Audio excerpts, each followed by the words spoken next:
আসসালামু আলাইকুম। টপ নিউজে স্বাগতম। জানিয়ে দিচ্ছি এই মুহূর্তে আমাদের হাতে থাকা সর্বশেষ সংবাদ আপডেট। শুরুতেই থাকছে এক সময় ভাত খুঁজত ক্যান্টিনে, এখন হাঁস খোঁজে ওয়েস্টিনে পার্থ। এরপরে থাকছে নির্বাচনে অংশ নেওয়ার ইচ্ছে নেই ডক্টর ইউনূস। আরও থাকছে রাজশাহীতে একই পরিবারের 4 জনের মরদেহ উদ্ধার, পাশে পড়েছিল চিরকুট। সর্বশেষে থাকছে ধানমন্ডি 32 ঘিরে পুলিশের কঠোর নজরদারি। এতক্ষণ শুনলেন আপডেট সংবাদগুলো শিরোনাম, এবারে বিস্তারিত। এক সময় ভাত খুঁজত ক্যান্টিনে, এখন হাঁস খোঁজে ওয়েস্টিনে পার্থ।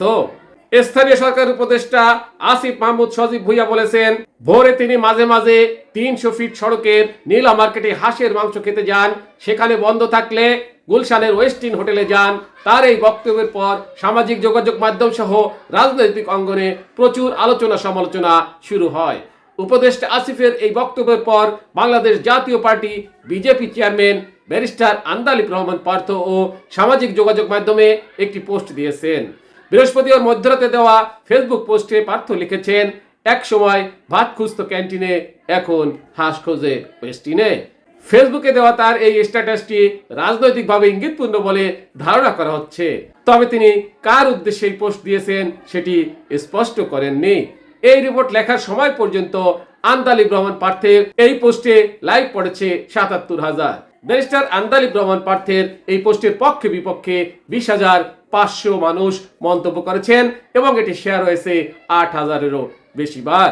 নির্বাচনে অংশ নেওয়ার ইচ্ছে নেই ডক্টর ইউনূস। সক্রিয় রাজনীতিতে অংশগ্রহণ কিংবা নির্বাচনে প্রার্থী হওয়ার কোনো আগ্রহ নেই বলে জানিয়েছেন প্রধান উপদেষ্টা ডক্টর মোহাম্মদ ইউনূস। শুক্রবার 15 আগস্ট মালয়েশিয়ার রাষ্ট্রীয় বার্তা সংস্থা বার্নামার প্রকাশিত এক সাক্ষাৎকারে এই কথা জানান প্রধান উপদেষ্টা। ডক্টর ইউনূস বলেন, তার অন্যতম বড় অর্জন হলো ঐক্যমত্য কমিশন গঠন করা। মোট 11টি সংস্কার কমিশনের উপর ভিত্তি করে তৈরি হয়েছে।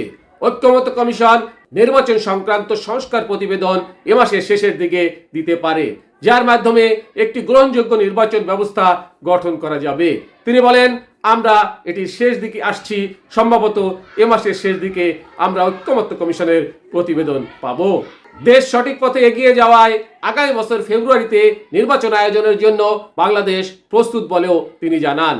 আর এবারে নির্বাচনটি আগের 3টি মিথ্যা নির্বাচন হচ্ছে ভালো হবে প্রতিশ্রুতি দিয়ে তিনি বলেছেন, অনেক বছর পর প্রথমবারের মতো জনগণ একটি নির্বাচন পাবে, কারণ আগের নির্বাচনগুলো ছিল মিথ্যা নির্বাচন।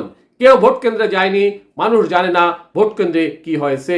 যেসব লাখ লাখ ভোটার হাসিনার আমলে ভোট দিতে পারেননি, তাদের জন্য এবারে নির্বাচনটি অনেক বড় হবে বলে জানান তিনি। রাজশাহীতে একই পরিবারের 4 জনের মরদেহ উদ্ধার, পাশে পড়েছিল চিরকুট। রাজশাহীর পাবা উপজেলার বামুনশিকড় এলাকায় একই পরিবারের 4 জনের মরদেহ উদ্ধার করা হয়েছে। আজ শুক্রবার সকাল 9টার দিকে ওই এলাকার একটি বাড়ি থেকে তাদের মরদেহ উদ্ধার করে পুলিশ। মতিয়ার থানার সহকারী উপপরিদর্শক কালাম পারভেজ এ তথ্য নিশ্চিত করেছেন।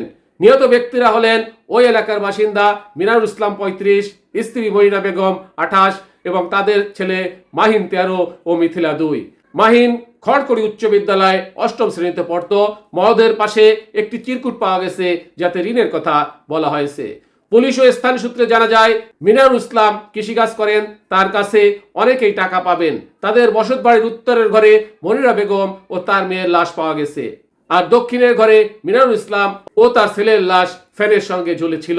রাজশাহী মেট্রোপলিটন পুলিশের অতিরিক্ত উপপুলিশ কমিশনার গাজীউর রহমান বলেন, ঘটনাটি জানার পরই পুলিশ পাঠানো হয়েছে। 4 জনের মরদেহ উদ্ধার করে ময়না তদন্ত করা হবে। মরদেহের পাশে হাতে লেখা একটি চিঠি পাওয়া যায়। প্রাথমিকভাবে মনে করা হচ্ছে এটা মিনারুলের লেখা। এতে ঋণের কথা বলা হয়েছে, তবে পরীক্ষা নিরীক্ষা করে সুস্পষ্টভাবে বলা যাবে এটি কার লেখা। ধানমন্ডি 32 ঘিরে পুলিশের কঠোর নজরদারি। শেখ মুজিবুর রহমানের শাহাদাত বার্ষিকী উপলক্ষে সম্ভাব্য নাশকতা প্রতিরোধে আওয়ামী লীগ নেতাকর্মীদের উপর নজরদারি জোরদার করেছে ঢাকা মেট্রোপলিটন পুলিশ।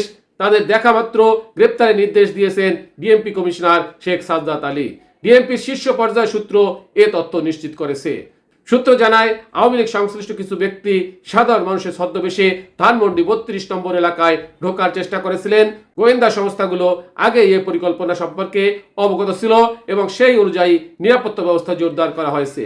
বৃহস্পতিবার সন্ধ্যা থেকে ওই এলাকায় অতিরিক্ত আইন শৃঙ্খলা রক্ষাকারী বাহিনী মোতায়েন করা হয়। পাশাপাশি ঢাকা জুড়ে বসানো হয়েছে চেকপোস্ট এবং পুলিশের টহল ও বাড়ানো হয়েছে। ইউনিফর্মধারী পুলিশ ছাড়াও সাদা পোশাকে গোয়েন্দারা মাঠে রয়েছেন। টপ নিউজ এখনকার মতো শেষ করছি। আল্লাহ হাফেজ।